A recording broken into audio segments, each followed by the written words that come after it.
this road. It's kind of fun to drive. It all started on this quiet country road that became a crime scene in no time flat.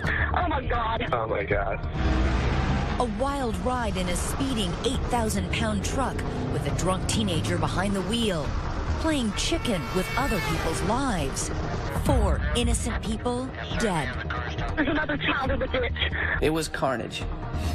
Carnage and destruction.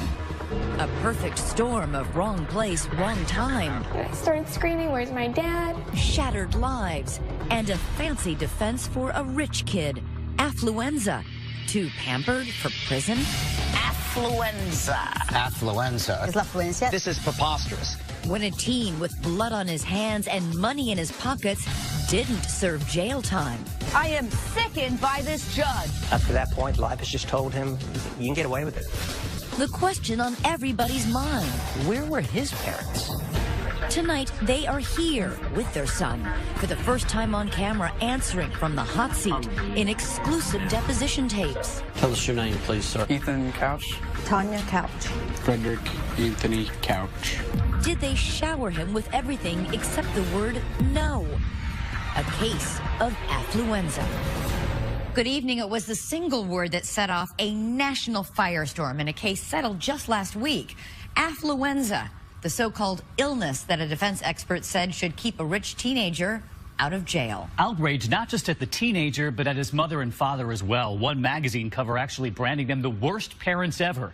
Tonight, decide for yourselves here when you hear from them under oath for the first time anywhere. Here's Matt Gutman.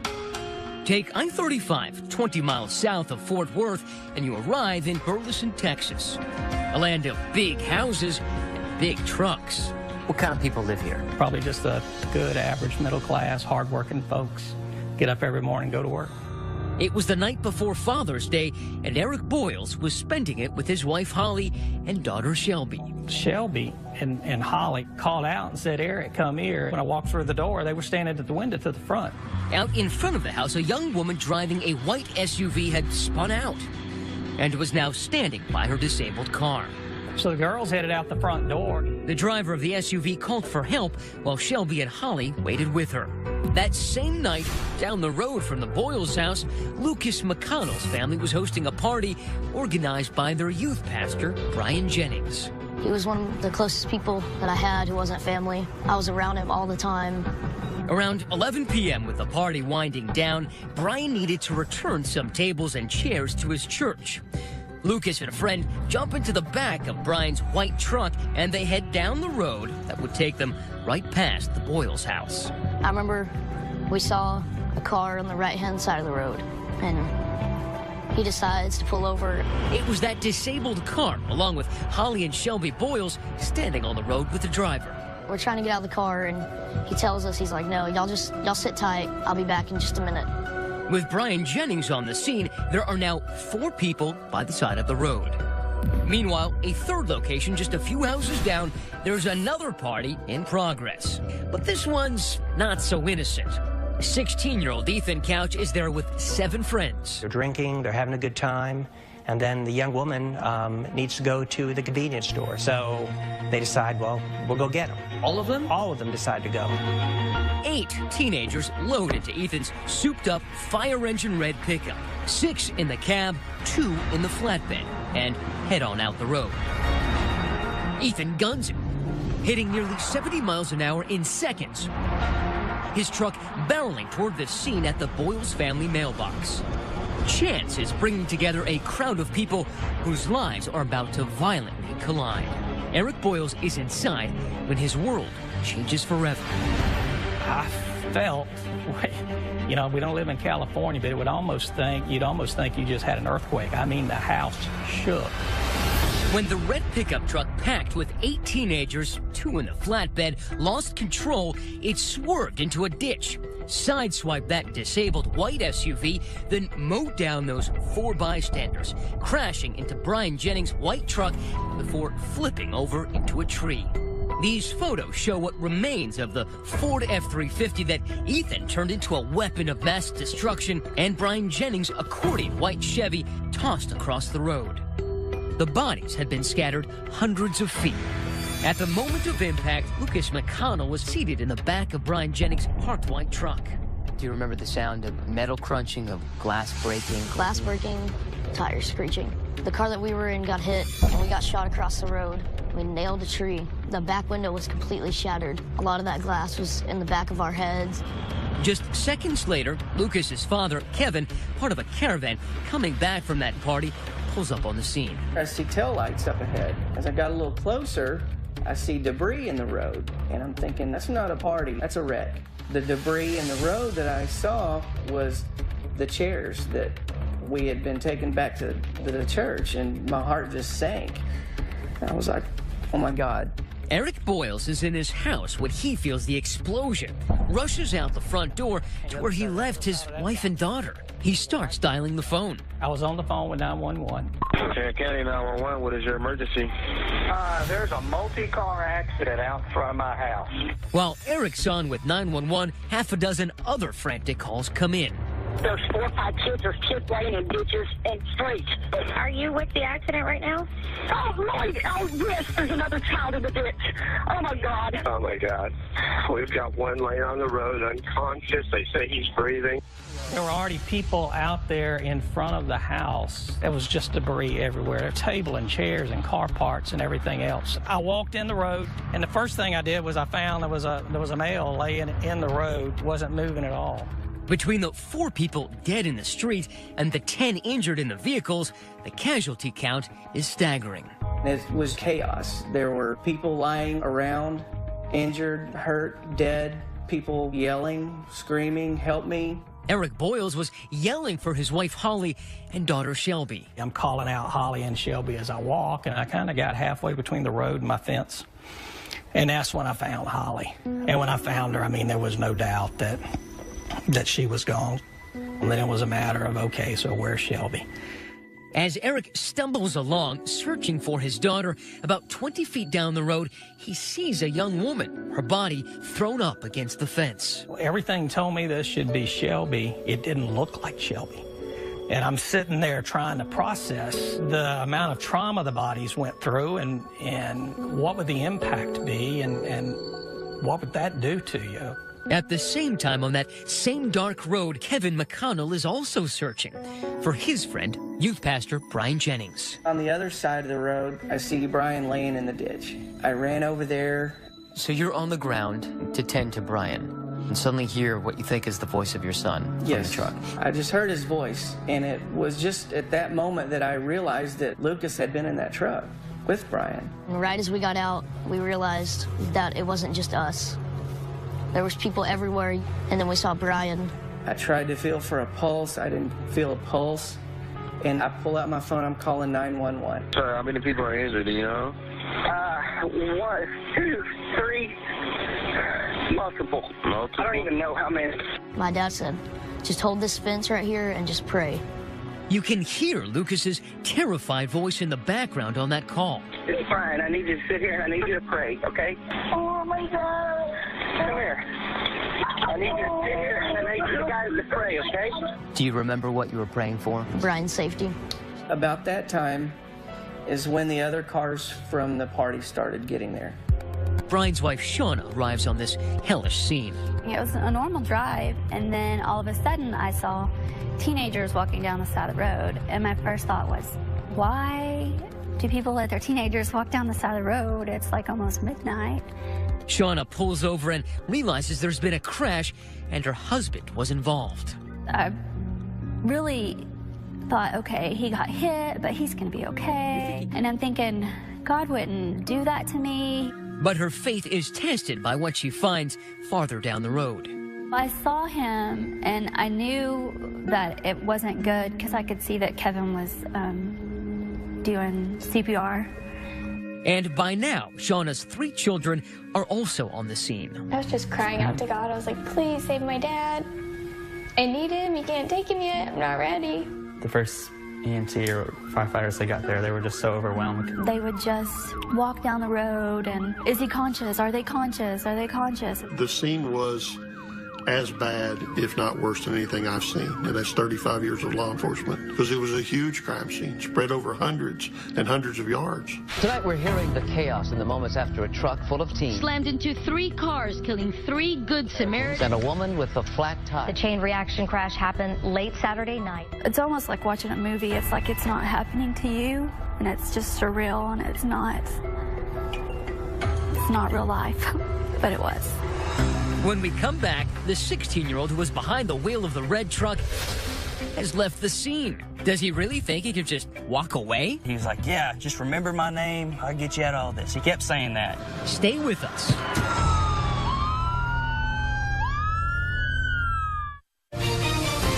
Once again, Matt Gutman and 2020.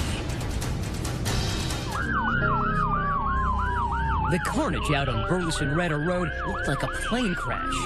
4 people killed instantly, over 100 onlookers, first responders, and victims' families, like Eric Boyle's, jamming the street. I've never been in the military. I've never experienced war, but I can appreciate what they go through. Local news crews capture this footage. Authorities scanning through the wreckage.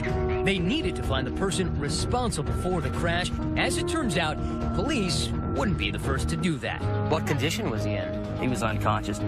Corbin Clark and his mother, Shauna, 2 neighbors heading to the scene, find a passed-out teenager in a ditch, a quarter mile down the road. And I kept saying, hey, what's your name? What's your name? He'd say, what's your name? And he said, hey, man, I'm Ethan. I can get you out of all this. And I was like, I guess he thought I was involved. But he was like, yeah, just remember my name. I'll get you out of all this. He kept saying that. His name, Ethan Couch, is now one everybody in Burleson remembers. Somehow, he not only survived the crash, but managed to free himself from the mangled truck, and rather than help anyone, he walked away. The police came, and they said, we need to get you into an ambulance. Was he struggling with the officers? He kept trying to shake them off, saying, I don't need all this. Once Ethan Couch was found, the story came together pretty quickly. That shocking story would turn sadness into outrage. Get this, Ethan's a 16-year-old living the life of an adult by himself just 7 doors down from Eric Boyle's. Ethan was supposed to be cleaning up the place so it could be sold. Where were his parents? Well, Fred and Tanya Couch had already moved on up to this sprawling place in Fort Worth. A 7,000 square foot compound. Take a look at that glittering metal roof. You're looking at the Couch moneymaker. Fred's got a multi-million-dollar sheet metal business, and this estate is complete with guard towers, guest house, and a steel gate surrounding it. But the story of the crash begins to be told by Ethan's blood alcohol content. It comes back 3 times the legal limit for an adult. And that's 3 hours after the crash. Now understand, this is 3 hours of time he had for his body to clear alcohol out of his system. Speculation, what his blood alcohol was at the time of the accident is through the roof. As Ethan awakes in a hospital bed, the sun also rises over Burleson Redder Road. It is Father's Day. The next day, I found these packages where my Father's Day cards had been filled out. And my Father's Day gifts were there. But they were gone. There was no preparation, no time to say goodbyes or anything else. Out in front of Eric's house, investigators are still sifting through the crash site. Wreckage that spans almost a city block. And 7 doors down, officers pay a visit to Ethan's Burleson house. No one's home, but a trash bin brimming with cans and bottles right outside paints a vivid picture of the last night's activities. So not only was he drunk, but there were traces of THC, Valium, and some other drugs. Right, which, according to our toxicologists, were bad enough on their own, but you combine those with alcohol, just a recipe for disaster. Richard Alpert is an assistant district attorney who came onto the case just a day after the crash. The first thing we started doing is bringing those witnesses in and talking to them. Will you please state your name? Garrett Ballard. Star Teague. Garrett Ballard, Ethan's best friend since grade school, and Star Teague, a former and brief love interest were two of the teens in Ethan's red truck that night. These are never-before-seen deposition tapes from a civil lawsuit resulting from the crash. Starr says Ethan, Garrett, and another boy started drinking around 6 p.m. the night of the crash. All three of them did a shot of vanilla. I don't know what it was. So they start drinking, taking some shots, and then they decide to go pick up some friends. On the way back, they decide, well, we want to get some beer. So there's already alcohol at the house, and Ethan clearly has money, but they decide it'd be more fun to steal the beer. At the Walmart, I went in, grabbed the beer. This is surveillance video from that Walmart. Sure enough, there's Garrett Ballard and 4 other teenage boys. Then we walked out the fire exit. Ethan stayed with the vehicle, and when the other 5 stole the case of beer, they actually ran out the exit door. The teens head back to Ethan's empty house, and the drinking continues. Not just beer, but shots of the 190 proof grain alcohol called Everclear. And then the young woman needs to go to the convenience store. But even the other ones who've been drinking knew Ethan had too much to drink, and they tried to talk him out of it. And he would have none of it. It just made him angry. With that, all 8 teenagers pile into the truck. With Ethan Couch behind the wheel, right away, things start breaking back. Pulls out of there, and immediately it's going so fast that there's stars telling him to slow down. So his response is, well, I'll just drive into oncoming traffic. So he starts playing chicken with a car in front of him. I was yelling at him, get over, you need to get over. And when he swerved, the back tires jerked. Just remember seeing something on the road, and then loud bang, and I remember being in the air. The vehicle was going about 68 miles per hour. Had Ethan ever pumped the brakes? No brakes. Never touched the brakes? No evidence of braking was there. You know, your brain, when you're that intoxicated, doesn't work the way it should. And at that point, I thought Ethan was dead. So I freaked out, and I got out of the truck. I climbed out the back, and I guess I had tunnel vision. I just walked out. I just took off. But for Ethan Couch, walking away from the consequences of this accident wouldn't be as easy. Not with this prosecutor determined to hold him accountable. I don't know if Ethan's life is salvageable. And quite frankly, I don't care. But this guy's about to give him the shock of his career. I think Ethan Couch is suffering from... Stay with us. We return to 2020's A Case of Affluenza. More than 1,000 people gathered in Burleson to remember a youth pastor killed on a Tarrant County road last weekend. I'm gonna live to make my daddy proud. The memorial for local youth pastor Brian Jennings drew so many mourners it had to be streamed online. While crowds were mourning in Texas, Ethan was in a West Coast resort town. Ethan was at a spa-like treatment center in California. Welcome, Newport Academy. Its promotional video shows sunset on the fire pit, equine therapy, and yoga are parts of the program. Rehab that cost Ethan's dad nearly $100,000. We're talking about him living in luxury even while he's being treated. Ethan's parents, meanwhile, were trying to figure out how to keep their kid out of prison. They quickly assembled the best criminal defense team money could buy, and what a memorable defense it turned out to be. When did you first see Ethan Couch? Well, it was about 2 hours after he got home from the hospital. This is Dr. Dick Miller in another deposition video. Now, he's a prominent psychologist hired as part of that powerhouse legal team. Well, I think Ethan Couch is suffering from adjustment reaction to adolescence, I would say. What Dr. Miller was learning in his meetings with Ethan would come to shape this story. That throughout his young life, Ethan's parents showered him with everything except responsible parenting. Ethan learned you should be able to do what you want to do when you want to do it. I think that was the message generally. Before too long, we realized that we weren't dealing with a typical juvenile. Or typical parents. The Couches definitely had plenty of coin, and for Ethan, that meant every day was Christmas. Nintendos and jet skis as a kid. Later, a tricked-out truck even his own credit card. Instead of the golden rule, he was taught that we have the gold, we make the rules at the Couch household. I said that. Those rules included traffic laws. For Ethan, there weren't very many.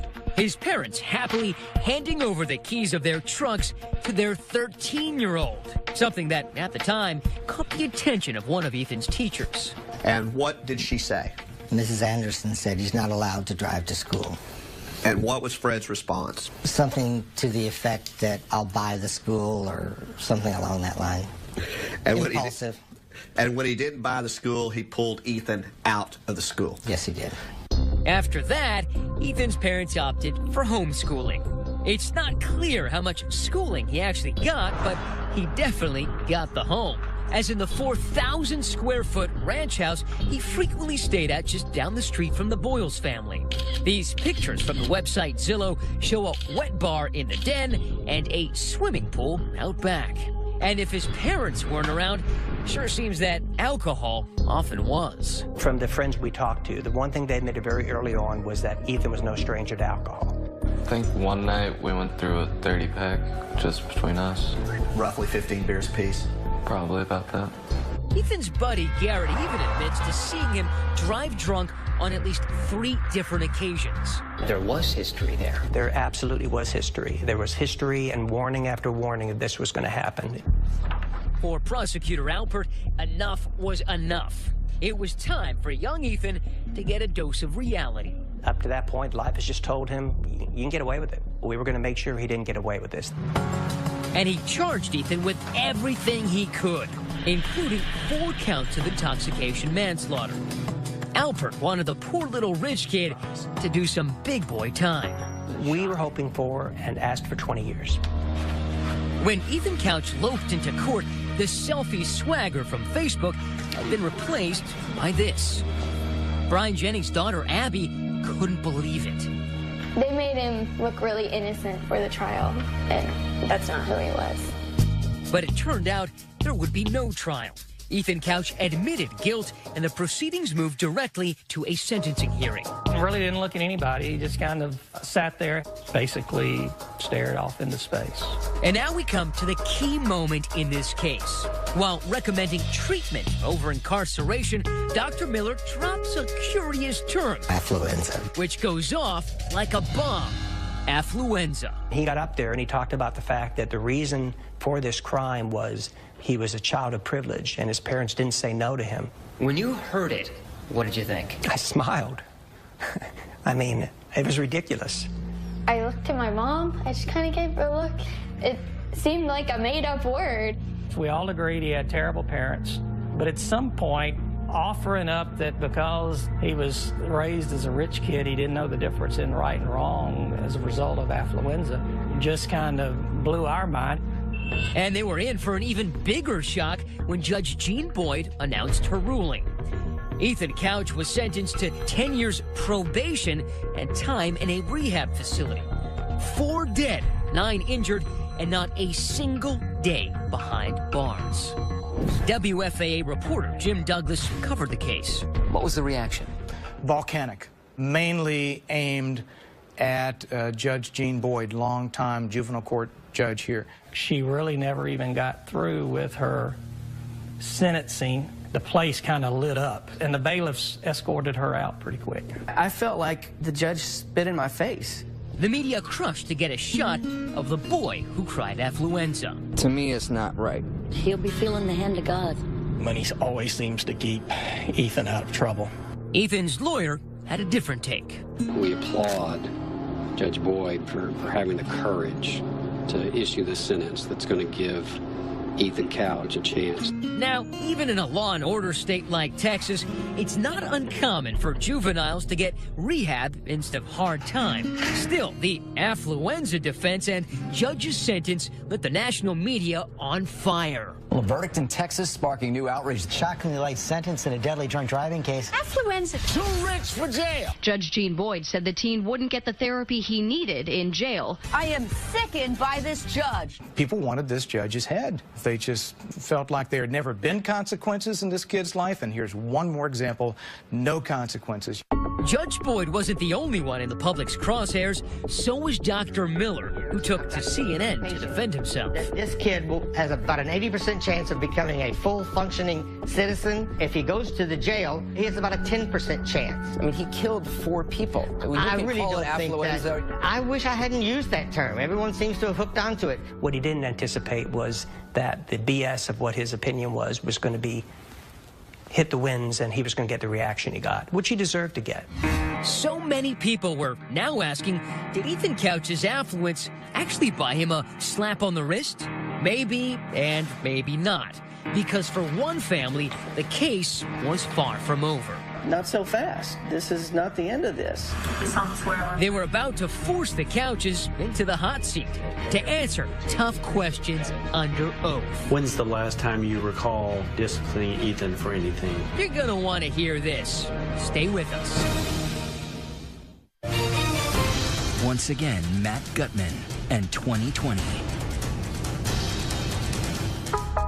If Ethan Couch's affliction was excessive wealth, the victims' families were eager to provide a remedy.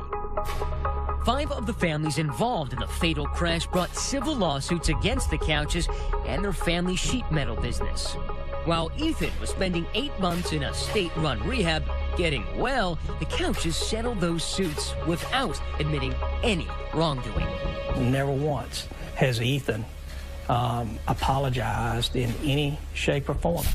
But one family announces they're holding out. I've yet to see anything good come out of it.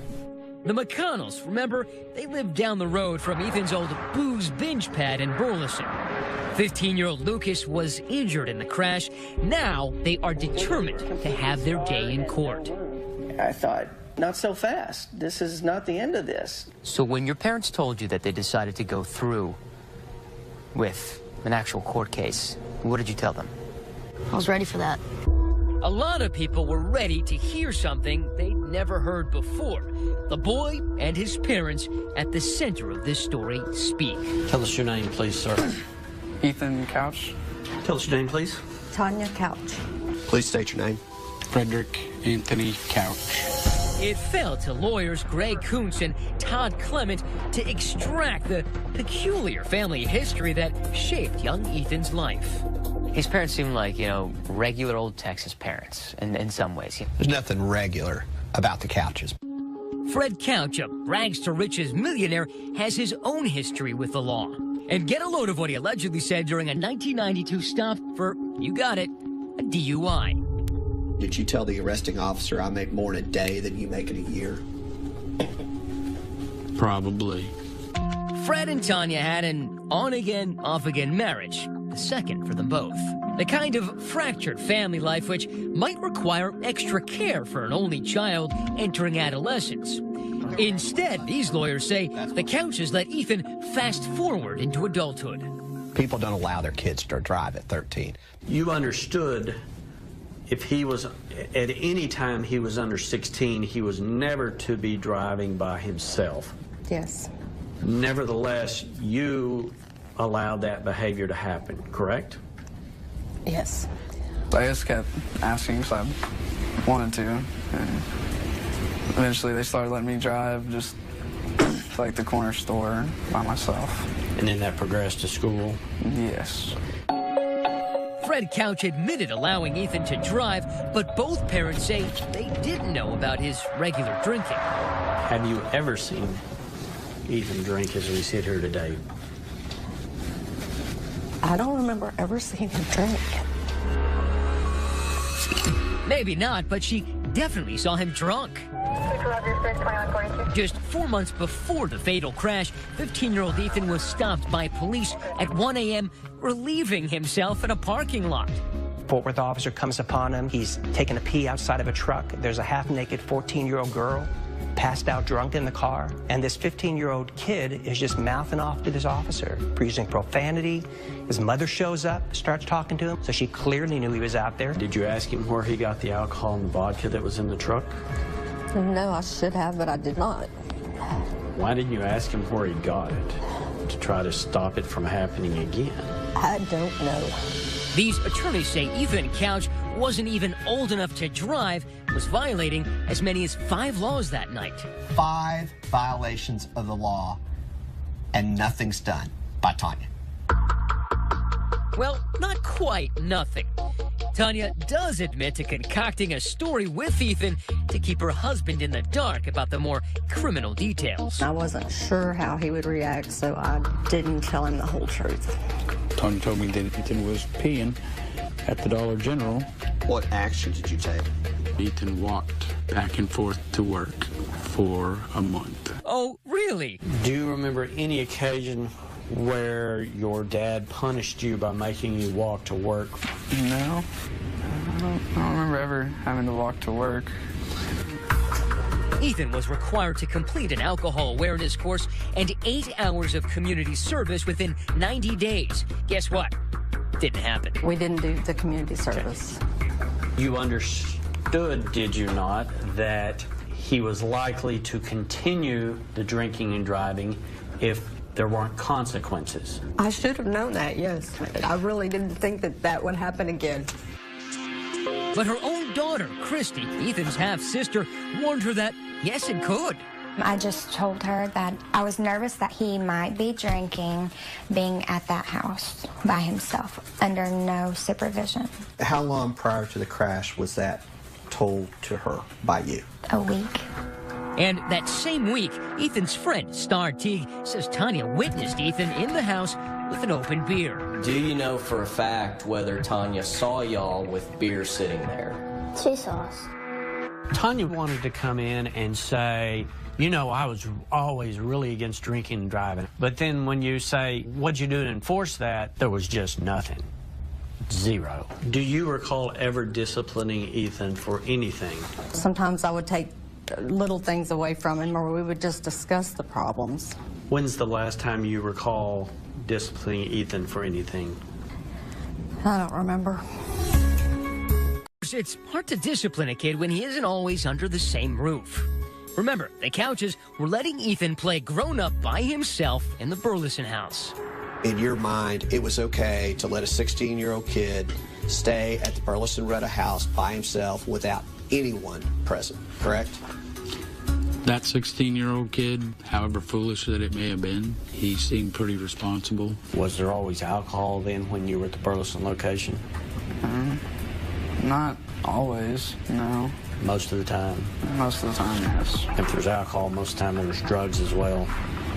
Yes. You betcha. Ethan rattles off a list of drugs shocking for anyone, much less a 16-year-old. I'm taking Valium, hydrocodone, marijuana, cocaine, Xanax, Vyvanse. I think I tried ecstasy once. Pretty sure that was it. Which brings us back to that deadly June night. And what was your plan?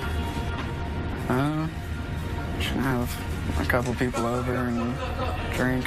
Do you recall any sort of text exchange with your mom the night of this crash? Yes.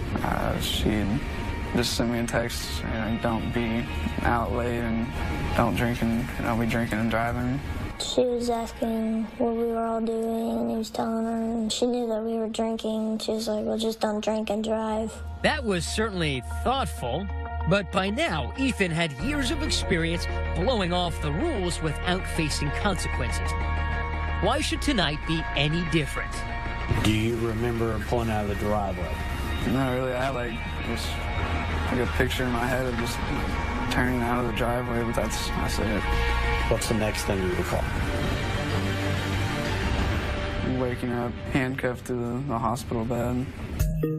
And after all this, Ethan's father actually distances himself from the affluenza defense he paid for. I don't even know that I believe affluenza is real. 16-year-old Ethan. And despite all the terrible media coverage, he's blamed over coddling by his wealthy parents. His parents maybe need to do a little talking as well. Even being branded the worst parents ever, Fred defends his family. I don't think we're profoundly dysfunctional. Did you teach Ethan that wealth bought privilege? I don't believe I ever intentionally tried to teach him that. Did you teach Ethan that indeed because your family was wealthy that the rules didn't apply to you? No. Never. The McConnells are eager for a civil jury to hear every word of this testimony. I feel like it needs to be done. Why? Because I haven't seen any punishment. But the Couches are as determined to avoid another courtroom as they are to avoid our cameras. Mr. Couch, stay with us. We return to 2020's A Case of Affluenza. It's been nearly 2.5 years since that June night when so many lives intersected on this road. And the victims' families, like Eric Boyles, who lost his wife and daughter right outside his house, remain convinced that this was an accident in name only. This was not an accident. This was not a good kid that just made a poor decision. This event was going to occur somewhere. It was just a matter of when it was going to occur and who it was going to affect. The search for justice has been an exercise in frustration, not just for them, but also for prosecutor Richard Alpert. What would justice have looked like to you? Justice would have been the system doing something to Ethan that life hadn't done to him up to that point, which is hold him accountable. Did you ever think of prosecuting the parents? We did. If there was a way to do it, we would have done it. Being a bad parent, unfortunately, is not a crime. As the one remaining civil case, the one brought by the McConnell family, worked its way through the courts, the judge from the criminal case decided to call it quits.